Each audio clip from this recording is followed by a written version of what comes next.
Hello, and today, this week, we're going to talk about a whole oxidation process.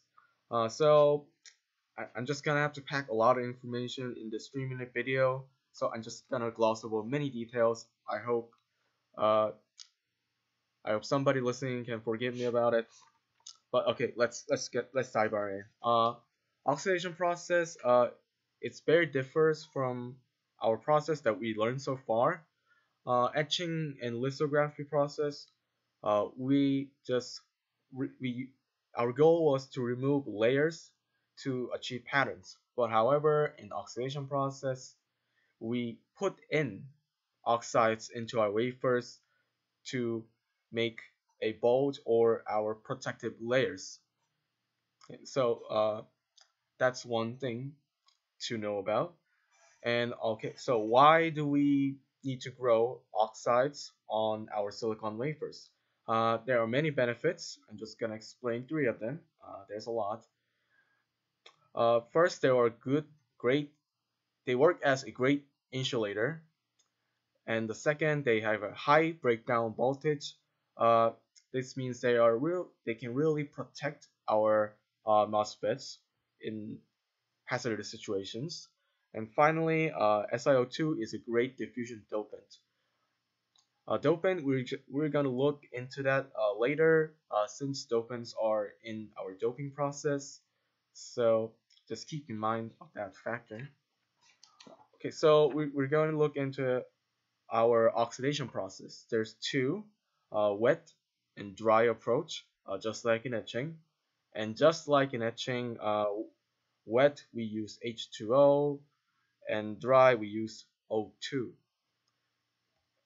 Kind of thing I want to address in this process is that when we use our when we use oxidation process, our wafers go into furnaces, and in our furnaces, there needs to be a dummy wafers, just front and back, in order to maintain a uniform oxidation process on our wafers. Okay.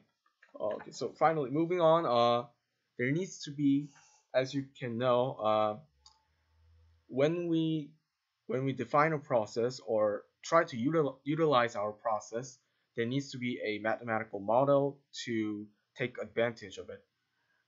So as obvious, oxidation process are done by diffusion. So by using Fick's law of diffusion, we're going to use diffusion as our modeling of oxidation. But sorry, I'm not going to go in depth about the whole mathematical analyzation because it wastes too much time. But so I'm just gonna give you the conclusion of it. If it's oxidation process, it becomes linear.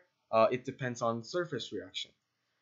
If oxidation goes far as surface goes beyond, it depends on the diffusion process, which it will become a parabolic constant. Okay, finally, there's some factors influencing oxidation rates. I'm just gonna talk quick about it.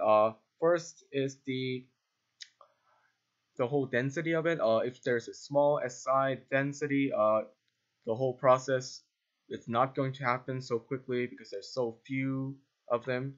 And second is the temperature. Since it is done by diffusion, the temperature is the obvious factor.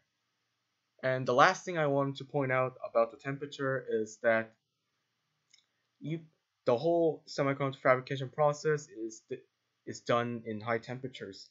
That means is that even though we finished our oxidation process, it can be triggered again by the high temperature of other processes. So we need to keep in mind that oxidation process can happen anytime depending on the temperature. Okay, so we need to construct our whole process, reminding ourselves of it. Okay, thank you for listening. This has been Myung Kim of class Semiconductor Fabrication Process.